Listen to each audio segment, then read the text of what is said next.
उससे कोई प्रॉब्लम तो है नहीं। तो यहाँ पे ठीक है। अब हमें क्या बोल रहा है कि फाइंड एफ सर्कल जी, तो एफ सर्कल जी क्या होगा, एफ ऑफ जी एक्स होगा। तो एफ ऑफ जी एक्स, तो यहां पे हमने क्या बोला, अब देखो इसको हमने कैसे कंपोजिशन लिया। ये एक्चुअल में कर क्या रहे हैं, ये एक्चुअल में ना हम पीसवाइज जो फंक्शन है ना उसका कंपोजिशन लेना सीख रहे हैं कि पीसवाइज फंक्शन का कंपोजिशन कैसे लेते हैं। अभी तक जो हमने फंक्शन लिया था वो क्या था, मतलब एक डोमेन के एक सेट के लिए उसका एफ एक्स का वैल्यू सेम था। यहाँ पे क्या बोला, एक्स ये होगा तो एफ एक्स ये होगा, एक्स ये होगा तो एफ एक्स ये होगा। पीसवाइज फंक्शन है ना, तो पीसवाइज फंक्शन का हम कंपोजिशन कैसे लेते हैं वो सिखाया जा रहा है तुम्हें। तो यहां पे देखो क्या है, एफ सर्कल जी एक्स बोलेंगे। पहले तो एफ सर्कल जी डिफाइंड है, जी सर्कल एफ डिफाइंड। अब देखो उसको डिफाइंड कैसे कर रहे हैं, एफ सर्कल जी एक्स को क्या बोलेंगे, एफ ऑफ जी एक्स बोलेंगे। अब यहां पे हमने क्या बोला कि जी एक्स का वैल्यू जीरो डाल दिया। जी एक्स का वैल्यू जीरो है ना, कब, जब x is greater than equals to zero है। तो देखो जी एक्स का वैल्यू यहां जीरो डाल दिया और साथ में क्या बोल दिया, x is greater than equals to zero, कोई प्रॉब्लम नहीं है। फिर हमने क्या बोला, जी एक्स का वैल्यू क्या डाल दिया, माइनस टू एक्स डाल दिया। कब डाल दिया, व्हेन एक्स को हमने लेस देन जीरो बोल दिया यहाँ पे। तो ये हमारा डिफाइंड हुआ। अभी और इसको फर्दर सॉल्व करना है, देख लो। अब तुम ऐसे देखो, यहां पे जी एक्स अगर यहां पे, अब इस फंक्शन एफ के डोमेन में क्या आ रहा है ये बताओ, एफ का, अब यहां पे तुम एफ का डोमेन देखो, एफ के डोमेन में जीरो आ रहा है ना। यहां पे देखो एफ के डोमेन में जीरो यहां से आ रहा है ना। अगर डोमेन में जीरो है तो हम एफ एक्स फंक्शन कैसे डिफाइन करते हैं, टू एक्स बोलते हैं, ठीक है ना। तो अगर देखो यहां भी देखो, यहां भी डोमेन में जीरो है तो यहां भी इक्वल लगा दोगे तो कोई प्रॉब्लम नहीं है, यहां से भी निकाल लोगे कोई दिक्कत नहीं, बिकॉज यहां पे भी जीरो पर जीरो आ रहा है, यहां पे भी जीरो पर जीरो आ रहा है। तो एक जगह हमने लगा दी इक्वलिटी, दोनों जगह लगा दो कोई प्रॉब्लम नहीं है, ठीक है। तो यहां पे देखो ये डोमेन में एफ फंक्शन के जीरो है, तो एफ फंक्शन के डोमेन में अगर जीरो है तो हम एफ एक्स को क्या बोलते हैं, टू एक्स बोलते हैं। तो यहां पे हमने वही लिख दिया, टू इंटू जीरो। यहां पे हमने क्या बोल दिया, if x is greater than equals to zero. अब यहां पे देखो एक्स अगर लेस देन जीरो है, अगर यहां पे ये देखो दिख रहा, हाँ x is less than zero है, तो ये एफ के डोमेन में जो नंबर आ रहा है वो तो पॉजिटिव नंबर आ रहा है ना। एफ के डोमेन में ये देख के मत बोलना कि माइनस टू एक्स, इसका मतलब एफ के डोमेन मतलब एफ के आर्गुमेंट में निगेटिव नंबर आ रहा है। यहां भी लिखा है साथ में x is less than zero है, तो इसका मतलब एफ के आर्गुमेंट में जो नंबर आ रहा है ना वो हमारा पॉजिटिव नंबर आ रहा है। तो जब एफ के आर्गुमेंट में पॉजिटिव नंबर के लिए हमने क्या बोला है, इसको टू एक्स बोला है ना। तो टू और एक्स का काम यहां पे क्या कर रहा है, माइनस टू एक्स लिख दिया। तो ये क्या हो गया, माइनस फोर एक्स हो गया when x is less than zero. तो फाइनली हमारा एफ सर्कल जी फंक्शन कैसे डिफाइंड हुआ, एफ सर्कल जी को हमने क्या बोला, zero if x is greater than equals to zero और minus four x if x is less than zero, ठीक है। यहां तक आगे बात समझ में। अब जी सर्कल एफ पे आते हैं, तो जी सर्कल एफ एक्स को हम क्या बोलते हैं, जी ऑफ एफ एक्स बोलते हैं, ठीक है। अब यहां पे हमने क्या बोला कि एफ एक्स को हमने टू एक्स बोला, यहां देखो एफ एक्स को टू एक्स बोल दिया, इस एफ एक्स की जगह हमने टू एक्स लिख दिया और यहां पे साथ में क्या बोल दिया, x is greater than equals to zero. फिर इस एफ एक्स की जगह जीरो बोल लिख दिया और फिर क्या बोला, x is less than zero, कोई प्रॉब्लम नहीं है।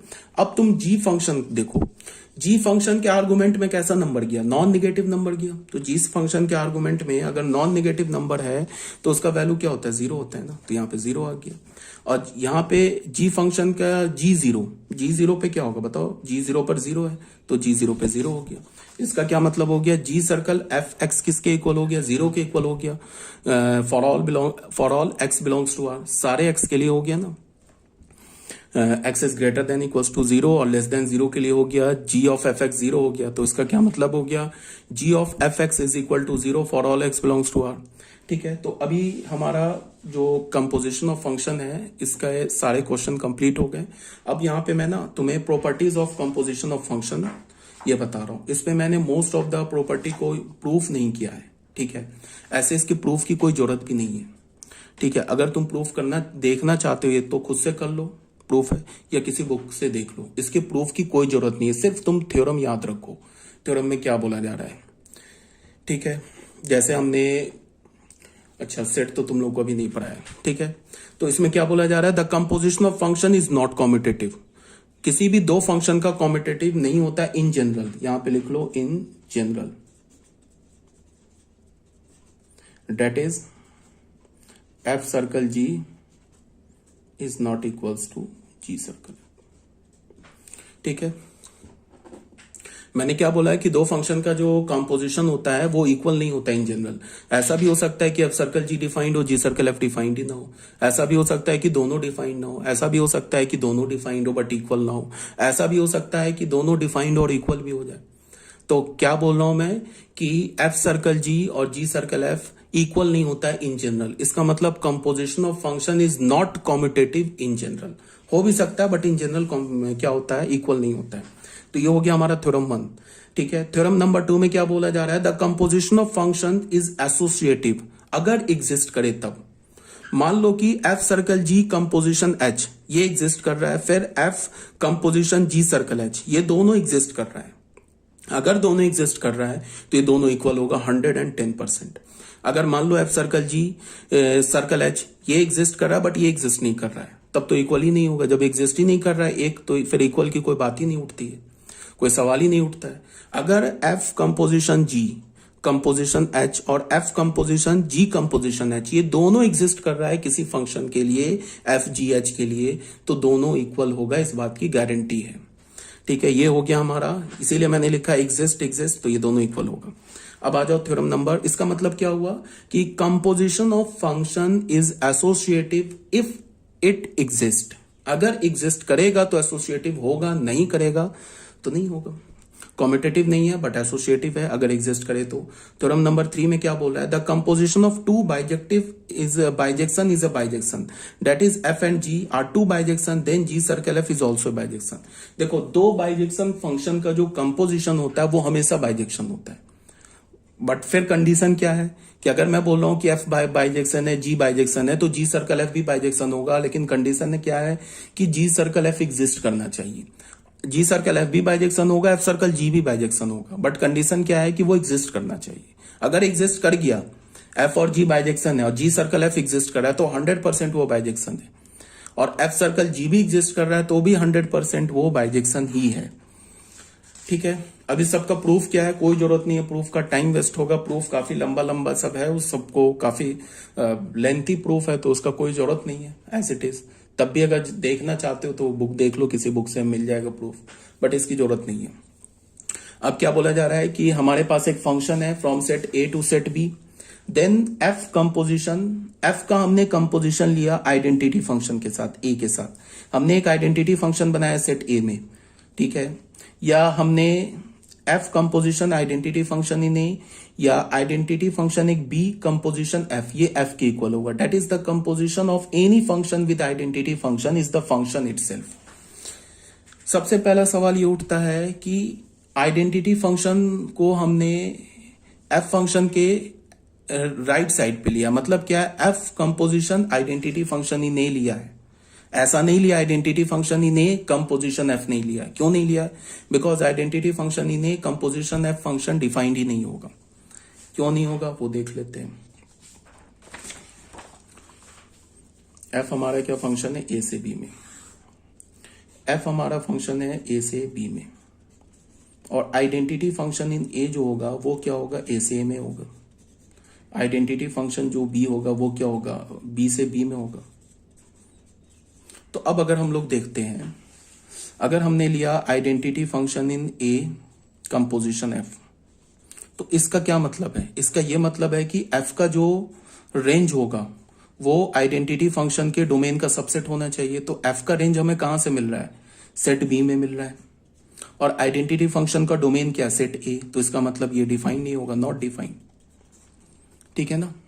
अब अगर मैंने बोला f composition identity function in A, ठीक है ना, आइडेंटिटी फंक्शन ए, तो ये डिफाइंड है, और ये किसके इक्वल है, एफ के इक्वल है। क्यों? बिकॉज आइडेंटिटी फंक्शन का जो रेंज होगा, आइडेंटिटी फंक्शन का रेंज क्या होगा, पूरा सेट ए। ये देख लो, एफ फंक्शन का डोमेन के इक्वल है, तो इसका मतलब ये डिफाइंड, और ये एफ के इक्वल ही होगा। क्यों इक्वल होगा वो देख लो। हमने एक आइडेंटिटी फंक्शन ए में लिया, ऐसे तुम डायग्राम बना के देख लो। ये हो गया ए, ये सेट ए हो गया, और ये सेट बी हो गया। तो ये वाला जो फंक्शन, ये फंक्शन क्या हो गया, ये फंक्शन हो गया ना f composition identity function in A. इसको हमने एक आइडेंटिटी फंक्शन ए में ले लिया, इसको हमने एफ फंक्शन ले लिया। मान लो ए में ले लिया ए बी सी डी, ए में ले लिया ए बी सी डी, इसको हमने बी को ले लिया पी क्यू आर एस ले लिया। तो आइडेंटिटी फंक्शन तो A B C C D ऐसे रिलेट होगा, और ये एफ फंक्शन है, मान लो ए क्यू से है, बी क्यू से है, सी पी से है, डी आर से है, ये फंक्शन है। तो देख लो, अगर हम f composition identity function in A लेंगे तो क्या होगा, हम लोग क्या करेंगे, अगर इसको लिया तो ये वाला हमारा फंक्शन क्या हो गया तो यहां पे देखो समझने वाली बात क्या है कि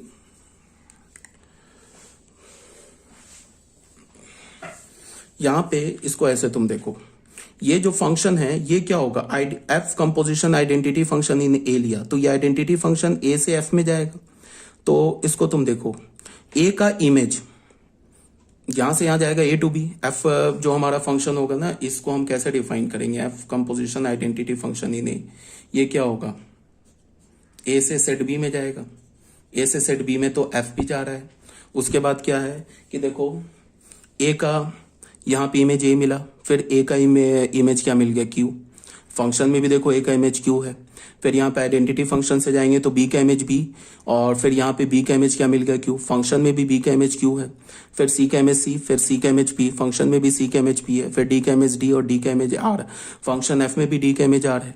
तो इसका क्या मतलब हो गया, इसका डोमेन और एफ का भी डोमेन को डोमेन इक्वल हो गया ना। और ये जो हो गया f composition identity function in A x, ये इक्वल हो गया ना एफ एक्स के,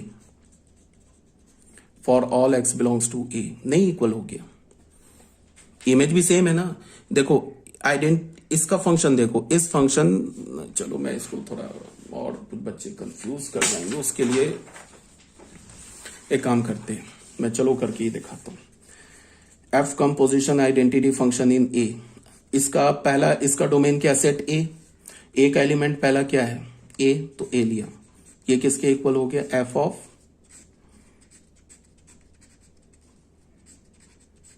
ये किसके इक्वल हो गया, एफ ऑफ ए, ये किसके इक्वल हो गया, बी के। फिर एफ ऑफ आई ए, दूसरा एलिमेंट क्या है इसका, बी, तो बी लिया तो ये क्या हो गया, एफ ऑफ आई बी, यहां बी हो गया, आई बी एफ ऑफ बी हो गया, एफ ऑफ बी क्या हो गया, क्यू हो गया, एफ ऑफ आई ए सी लिया, ये क्या हो गया, एफ ऑफ, या ए लिख दिया सॉरी, आई ए सी, ये एफ ऑफ सी हो गया, एफ ऑफ सी का वैल्यू क्या हमारा, पी, एफ ऑफ आई ए जो कि इक्वल है ए डी, ये क्या है, F of I A D, ये डी, एफ डी का क्या हुआ, आर, ठीक है।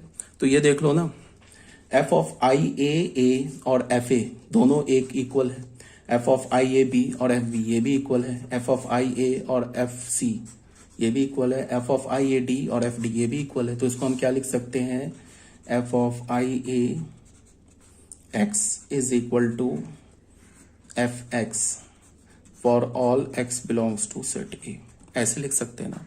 और इसका जो डोमेन हो गया वो भी क्या हो गया हमारा, ए से बी हो गया, और एफ फंक्शन का भी डोमेन ए से बी हो गया। तो देख लो, इसका डोमेन को डोमेन इक्वल हो गया, और फिर इसका इमेज भी सेम हो गया, तो ये फंक्शन इक्वल हो गया। तो यहां से क्या हो गया, F of identity function in A is equal to F, ठीक है ना। सेम लाइन पर क्या है हमारे पास, ये जो हमने अभी ये लिया है ना, सेम लाइन पे क्या, identity function in B composition F के इक्वल होगा। हाँ, F composition identity function in B ये डिफाइंड ही नहीं होगा, और identity function in B composition F defined होगा, और ये किसके इक्वल होगा, एफ के इक्वल होगा। सेम लाइन पे जैसा भी हमने ये वाला प्रूफ किया है ना, दिखाया है, सेम लाइन पे ये भी इक्वल होगा, ठीक है। ये हो गया हमारा question, theorem number 4। Theorem number 5 क्या है, थ्योरम नंबर 5 में बोल रहा है कि हमारे पास एक फंक्शन है from set A to B, और एक फंक्शन है G from set B to A. तो जी सर्कल एफ क्या होगा, एक आइडेंटिटी फंक्शन होगा ए में, if F is injective and G subjective. अब तुम बोलोगे कहाँ से आ गया थ्योरम, तो रट जाओ, थ्योरम का प्रूफ हर जगह एग्जिस्ट करता है, अभी टाइम बिंग रट जाओ, प्रूफ की जरूरत होती नहीं है, तब भी प्रूफ है, इतना इंटरनेट है, यूट्यूब है, कहीं भी तुम प्रूफ देख सकते हो। ठीक है, तो यहां हमारे पास क्या बोल रहा है, एफ हमारे पास एक फंक्शन है ए टू बी में, जी फंक्शन है बी टू ए में, तो जी कंपोजिशन एफ एक आइडेंटिटी फंक्शन होगा ए में। कब होगा, जब ये पहले वाला एफ जो है ना ये इंजेक्टिव हो और जो जी हो वो सर्जेक्टिव हो, F11 हो और जी ऑन्टो हो, तब जाके जी सर्कल एफ जो होगा एक आइडेंटिटी फंक्शन होगा ए में। और हमारे पास फिर फंक्शन एफ ए से बी में दे रखा है, जी बी से ए में दे रखा है, तो एफ सर्कल जी जो होगा एक आइडेंटिटी फंक्शन होगा बी में। कब होगा, अब यहाँ पे पलट जाएगा, हमारा ये जो जी है ना ये हमारा क्या हो, इंजेक्टिव हो, और एफ जो हमारा सर्जेक्टिव हो, तो ये हो जाएगा। थ्योरम याद रखो, थ्योरम नंबर 6 में क्या बोल रहा है, हमारे पास एक फंक्शन है A to B, f function, g function है B to C, B to function then, तो क्या बोल रहा है, जी सर्कल एफ क्या होगा, ए से सी में होगा, ये ऑन्टो होगा। कब ऑन्टो होगा, जब ये जी ऑन्टो होगा। और जी सर्कल F11 होगा, कब होगा, जब F11 होगा। ठीक है, जी सर्कल ए से सी में is onto and G circle B से सी में इज 1 1। अगर ये जी सर्कल एफ ए से सी में हमारा, ये तो समझ में आया, ये बोला कि एफ ये फंक्शन है, जी ये फंक्शन है, तो जी सर्कल एफ ऑन्टो कब होगा, जब हमारा एफ क्या हो जाए, इंजेक्टिव हो जाए, जी सर्जेक्टिव हो जाए। और ये 1 1 कब होगा, जब एफ हमारा सर्जेक्टिव हो जाए, और सॉरी इसमें सिर्फ एक ही कंडीशन है, एफ हमारा क्या हो जाए, सॉरी ये कुछ दूसरा बोल रहा है, जी सर्कल एफ जो है हमारा ऑन्टो होगा। कब ऑन्टो होगा, जब हमारा जी ऑन्टो हो जाए, सॉरी ये जी सर्कल एफ ए से सी में ये ऑन्टो कब होगा, जब जी ऑन्टो हो जाए। और ये 1 1 कब हो जाए, जब F11 हो जाए। अगर जी सर, इसका भी प्रूफ है, एग्जिस्ट करता है प्रूफ, अगर तुम प्रूफ नहीं चाहते हो ना तो एक सिंपल कोई एग्जाम्पल एफ और जी का बना के दिल ले लो, 1 2 3 टाइप का डोमेन रख के देख लो। जी सर्कल एफ ए से सी में ऑन्टो कब होगा, जब हमारा जी पहला वाला फंक्शन ऑन्टो हो जाए। 1 1 कब होगा, जब हमारा दूसरा वाला फंक्शन 1 1 हो जाए।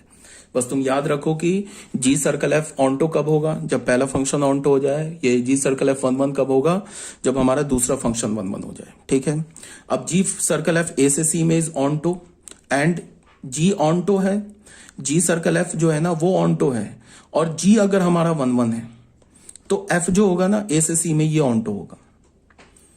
क्या बोल रहा है कि जी सर्कल एफ ए टू सी में अगर ये ऑन्टो है और एफ जी हमारा क्या है, जी हमारा 1 1 है, तो एफ फंक्शन क्या होगा, फिर ये ऑन्टो हो जाएगा। ठीक है, इसको तुम ऐसे भी देख सकते हो कि अगर ऑन्टो है ना ये ऑन्टो, तो जी ऑन्टो है। ठीक है, और अगर जी सर्कल एफ 1 1 है तो एफ 1 1 है। ठीक है, और जी सर्कल एफ अगर ऑन्टो है और अगर पहला वाला जी फंक्शन 1 1 हो गया तो दूसरे वाले फंक्शन को ऑन्टो होना होगा। ठीक है, फोर्थ में क्या बोल रहा है, जी सर्कल एफ हमारा ए टू सी से 1 1 है और F A to B is onto है, तो जी जो होगा हमारा 1 1 होगा। यहाँ पे उल्टा हो गया, देखो ये भी हमारा ऑन्टो था, यहाँ ये 1 1 हो गया, तो ये 1 1 में क्या हो गया कि एफ अगर हमारा ऑन्टो है, यहाँ पे जी 1 1 था तो एफ को हमने ऑन्टो बोला। यहाँ पे क्या हो गया कि अगर एफ हमारा ये 1 1 है तो फिर जी ऑन्टो हो जाए, ये 1 1 है तो जी हमारा क्या हो जाएगा, ये भी 1 1 होगा, ये ऑन्टो नहीं होगा, ये क्या होगा 1 1। ठीक है, इसको याद कर लो। ए जी जो हमारा ए टू सी अगर फंक्शन 1 1 है तो एफ हमारा क्या होगा, एंड एफ अगर हमारा ऑन्टो है, जी सर्कल एफ 1 1 है, एफ ऑन्टो है, तो फिर जी 1 1 होगा। ठीक है, इसको एज अ रिजल्ट याद रखो, जो अभी मैंने theorem number 5 and theorem number 6 बताया है। अब बच्चों आ जाओ composition of real function. Composition of real function में क्या है कि अभी तक हमने क्या बोला था, अभी तक हमने एफ सर्कल जी कब डिफाइंड होता है, जी सर्कल एफ कब डिफाइंड होता है। फिर मैंने बोला कि जी सर्कल एफ तभी डिफाइंड होगा जब जी का रेंज एफ के डोमेन का सबसेट होगा। फिर मैंने बोला कि एफ सर्कल जी तभी डिफाइंड होगा, सॉरी जी सर्कल एफ कब डिफाइंड होगा, जब एफ का रेंज जी के डोमेन का सबसेट हो जाए। और एफ सर्कल जी कब डिफाइंड होगा, जब जी का रेंज एफ के डोमेन का सबसेट हो जाए। But most of the cases में क्या होता है कि जी सर्कल एफ हमें निकालना है, फाइंड आउट करना है जी सर्कल एफ, और एफ का रेंज जी के डोमेन का सबसेट नहीं है। फॉर एग्जाम्पल तुम इसको ना पहले एग्जाम्पल से समझो। मान लो कि हमारे पास एक ऐसे फंक्शन दे रखा है,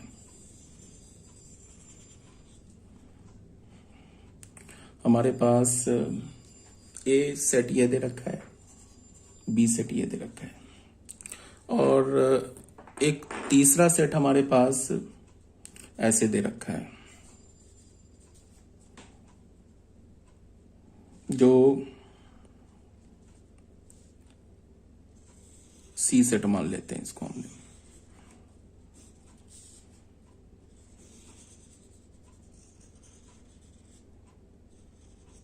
टी सेट मान लिया। ये हमारे पास एफ फंक्शन हो गया, ये हमारे पास जी फंक्शन हो गया।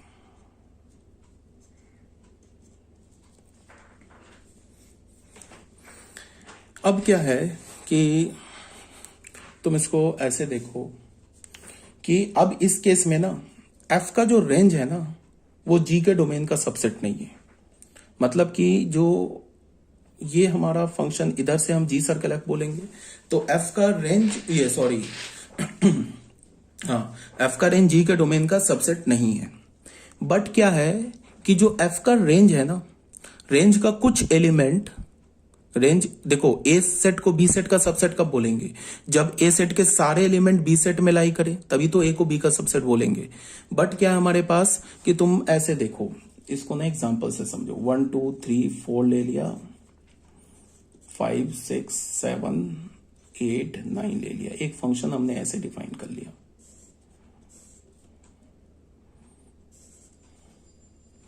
और जी हमने ले लिया 5 6 8 9 10 ऐसे ले लिया, 11 12 13 14 ऐसे ले लिया हमने, और ये ऐसे हमने डिफाइन कर दिया। ये हमने जी फंक्शन डिफाइन कर लिया। अब एफ फंक्शन का जो डोमेन है वो क्या है, वो ए सेट है। एफ फंक्शन का जो रेंज है वो क्या हमारे पास 5 6 7, which is not the subset of domain of G function। G function के डोमेन का सबसेट नहीं है। देख लो ना 5 6 7, बट 7 तो लाई नहीं कर रहा है। तब भी हम कंपोजिशन ले सकते हैं। तब हम कंपोजिशन कैसे लेंगे, तब हम उस x के लिए, मतलब कि अब भी हम G सर्कल F डिफाइन कर सकते हैं, ये डिफाइंड होगा। बट ये किस x के लिए डिफाइंड होगा, f के डोमेन के किस x के लिए डिफाइंड होगा, जिस x का इमेज g फंक्शन के डोमेन में लाई करता है। इसको मैं बोल रहा हूं, इस मेरे स्टेटमेंट को सुनो।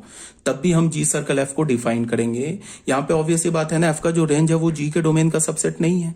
तब भी हम जी सर्कल एफ डिफाइन करेंगे। किस एक्स के लिए, उस एक्स के लिए डिफाइन करेंगे जिस एक्स का image F function g function के डोमेन में लाई करता है।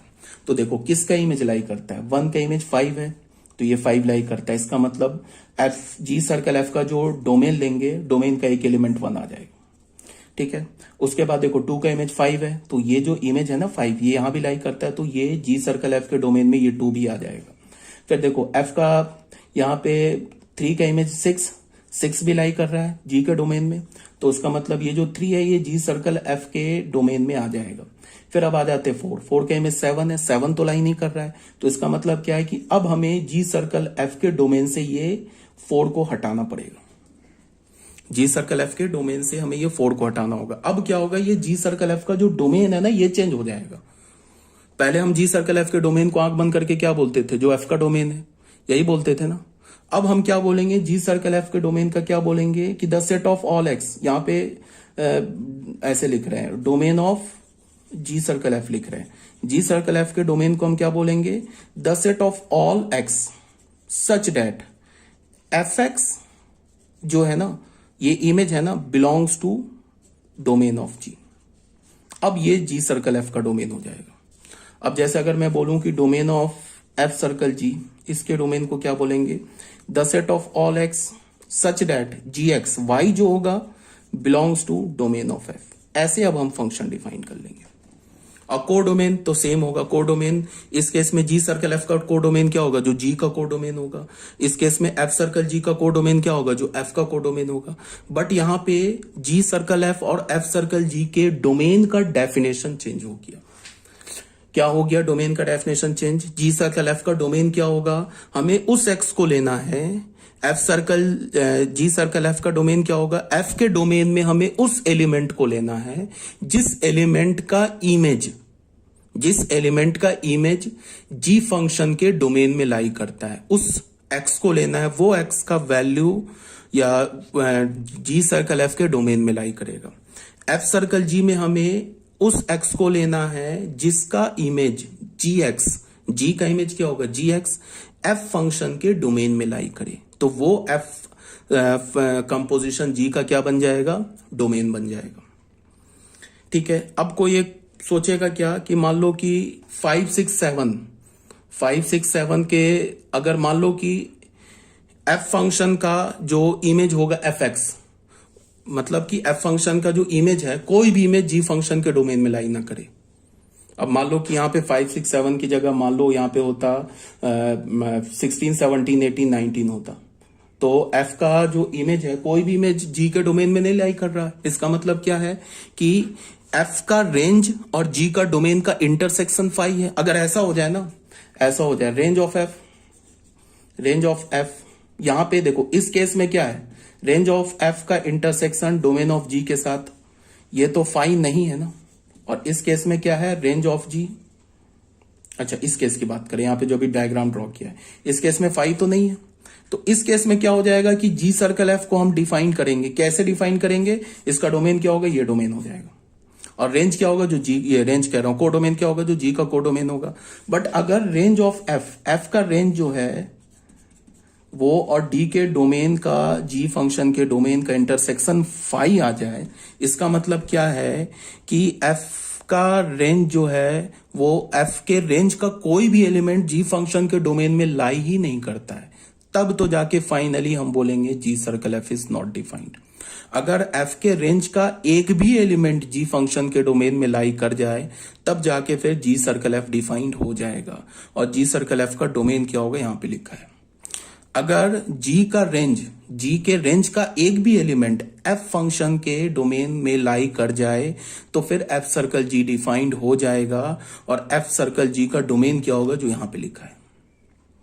समझ में आ रही है बात? यहां पे हमने क्या बोला कि ये जो रेंज है ना 7, ये तो जी के डोमेन में लाई नहीं कर रहा है, तो कोई बात नहीं है। इसका मतलब क्या करेंगे, इस 4 को ना हम जी सर्कल एफ के डोमेन से हटा देंगे, इस 4 को। तो फिर हम जी सर्कल एफ का डोमेन क्या लेंगे, 1 2 3, उसके बाद जी सर्कल एफ डिफाइन कर देंगे। अब देखो जी फंक्शन का रेंज क्या है, जी फंक्शन का रेंज है 11 12 13 14। जी फंक्शन के रेंज का कोई भी एलिमेंट एफ फंक्शन के डोमेन में नहीं लाई कर रहा है। इसका मतलब क्या है कि एफ सर्कल जी डिफाइंड ही नहीं होगा। आप कुछ भी कर लो, एफ सर्कल जी डिफाइंड नहीं होगा। बट यहां पे जी सर्कल एफ डिफाइन कर रहा है। जी सर्कल एफ डिफाइंड हो रहा है किस एलिमेंट के लिए, उस एलिमेंट के लिए जिसका रेंज, उस एलिमेंट के लिए जिसका इमेज जी के डोमेन में लाई कर रहा है। 1 2 3 का जो इमेज है ना 1 2 3 का इमेज है ना 5 एंड 6, ये 5 एंड 6 जी के डोमेन में लाई कर रहा है। तो जी सर्कल एफ डिफाइंड होगा। जी सर्कल एफ का डोमेन क्या हो जाएगा, 1 2 3। तो हम अब ऐसे डिफाइन करेंगे। ये बात क्लियर हो रही होगी। तो यही हमारा क्या है, कंपोजिशन ऑफ रियल फंक्शन। तो आई थिंक ये समझ में आ रहा होगा। इसके बाद कंपोजिशन ऑफ रियल फंक्शन, ये लास्ट टॉपिक है कंपोजिशन ऑफ फंक्शन का। इस पे कुछ क्वेश्चंस हैं जो कि थोड़ा हमें समझना पड़ेगा, कैसे कैसे रियल फंक्शन का कंपोजिशन लिया गया है। देखो, उसके बाद फाइनली हमारा inverse of an element, invertible function हम पढ़ेंगे। इन्वर्टेबल फंक्शन के बाद हम पढ़ेंगे बाइनरी ऑपरेशन। फाइनली हमारा ये जो टॉपिक है ना फंक्शन, ये क्लियर हो जाएगा। मोस्ट प्रोबेबली आज हमारा संडे तक मैं कोशिश करूंगा कि सारे जो भी पीडीएफ है ना उसका मैं वीडियो लेक्चर बना के सेंड कर दूं। तो संडे तक मैं कोशिश करूंगा कि तुम लोग को सारे वीडियो लेक्चर बन जाए। ठीक है, तो ठीक है फिर।